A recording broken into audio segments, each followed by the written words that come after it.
नमस्कार, मैं पलक त्रिवेदी और आप देख रहे हैं टीवी 24 नेटवर्क।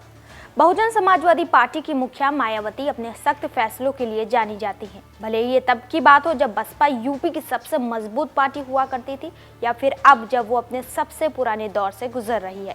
मायावती के तेवरों में कोई बदलाव नहीं आया। कभी कभी उन्होंने कई बार अपने सख्त फैसलों की वजह से तमाम सियासी पंडितों को भी हैरान किया है। बता दें कि पार्टी की भलाई और पार्टी के कार्यकर्ताओं के सम्मान के आगे उन्होंने कभी किसी को नहीं बख्शा। भले ही वो उनके करीबी हो या अपने रिश्तेदार, उन्होंने सब पर सख्त एक्शन लिया है। बसपा सुप्रीमो मायावती अपने कड़े फैसलों की वजह से हमेशा सुर्खियों में रहती हैं और उन्होंने कुछ दिन पहले ही पूर्व सांसद और पार्टी के नेशनल कोऑर्डिनेटर आकाश आनंद के ससुर अशोक सिद्धार्थ को पार्टी से बाहर का रास्ता दिखाकर एक बार फिर अपना दम दिखाया था। लेकिन अब बहुजन समाजवादी पार्टी के राष्ट्रीय अध्यक्ष और उत्तर प्रदेश के मुख्यमंत्री मायावती के 3 फैसलों ने पूरी पार्टी को बेचैन कर दिया है और इस पर कोई कुछ बोलने को राजी भी नहीं है। पार्टी के तमाम नेता फिलहाल मायावती के फैसले को लेकर भविष्य की चर्चाएं कर रहे हैं।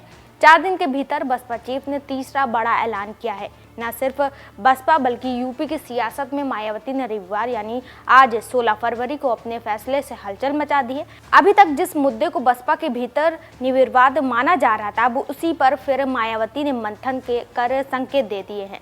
साल 2019 के लोकसभा चुनाव के बाद से ही ये कयास लगाए जा रहे थे कि मायावती के भतीजे आकाश आनंद ही उनके उत्तराधिकारी होंगे। फिर साल 2024 के चुनाव से पहले साल 2023 में मायावती ने उन्हें पार्टी के नेशनल कोऑर्डिनेटर पद पर नियुक्ति किया। इसके बाद साल 2024 के चुनाव के दौरान ही पद से हटा दिया गया और कहा गया कि वो अभी मैच्योर नहीं है, उन्हें चीजें अभी नहीं आती हैं।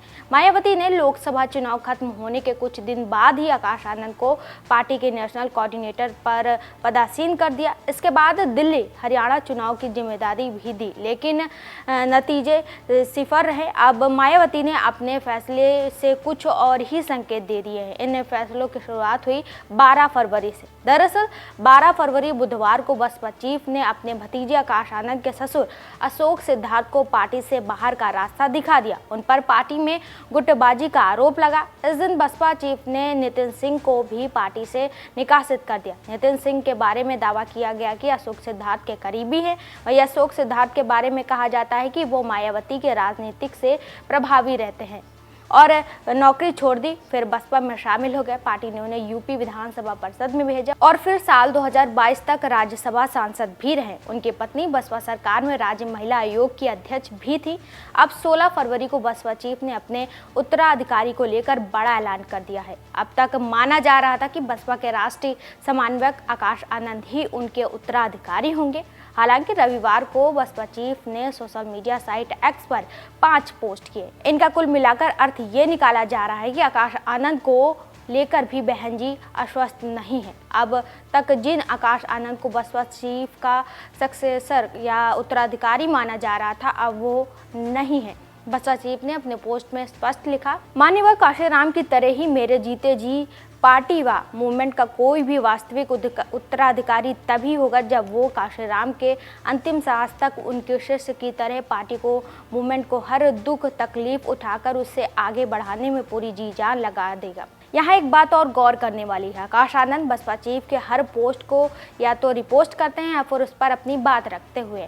लेकिन 12 फरवरी के जिस पोस्ट में मायावती ने अशोक सिद्धार्थ को निकासित करने का ऐलान किया था, उसमें आकाश आनंद ने रिपोस्ट नहीं किया। सियासी हलकों में दावा किया जा रहा है कि दिल्ली और हरियाणा के चुनाव में आकाश आनंद ने अपने ससुर अशोक सिद्धार्थ के फैसले को प्राथमिकता दी। हालांकि कोई पुष्टि नहीं करता। ऐसे में अब ये देखना दिलचस्प होगा कि साल 2017 में बसपा के मंच पर पहली बार आने वाले आकाश आनंद को लेकर मायावती क्या फैसला करती हैं। 2024 के लोकसभा के बाद महाराष्ट्र, हरियाणा और जम्मू कश्मीर के बाद दिल्ली के विधानसभा चुनाव में बसपा अपने खाता नहीं खोल सकी। बसपा प्रमुख मायावती के सियासी उत्तराधिकारी और पार्टी के राष्ट्रीय कोऑर्डिनेटर आकाश आनंद के अगुवाई में लड़े गए हरियाणा के बाद दिल्ली विधानसभा चुनाव में बसपा अपने सियासी प्रभाव नहीं दिखा सकी। महाराष्ट्र और झारखंड के बाद बसपा ने दिल्ली में अकेले मजबूती से चुनाव लड़ने का फैसला किया था, लेकिन यह दावा सिर्फ दांव तक ही सीमित रहा।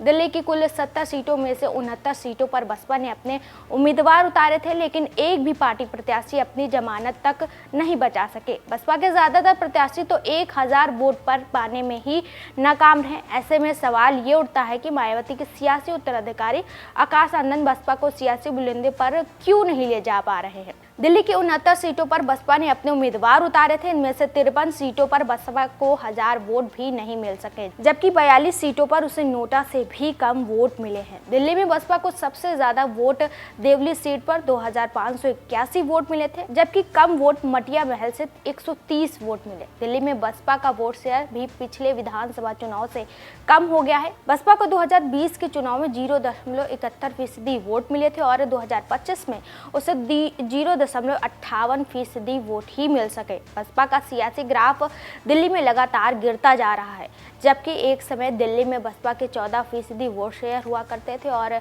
2 विधायक रहे। ऐसे में बसपा दिल्ली में अपने सियासी आधार को पाने के लिए इस बार के चुनाव में 69 सीटों से 45 सीट पर दलित समाज से प्रत्याशी दिए थे। इसमें भी 12 सीट दलित समुदाय से रिजर्व वाली हैं, जबकि 33 सीट अनरिजर्व वाली थी। इस तरह से मायावती ने दिल्ली की 33 सामान्य सीट पर भी दलित समुदाय को टिकट देकर अपने खिसकते हुए दलित वोट को जोड़ने का कोशिश किया था। इसके अलावा मुस्लिम बहुल सीटों पर दलित उम्मीदवार उतारे थे, लेकिन ये सियासी प्रयोग भी फेल रहा।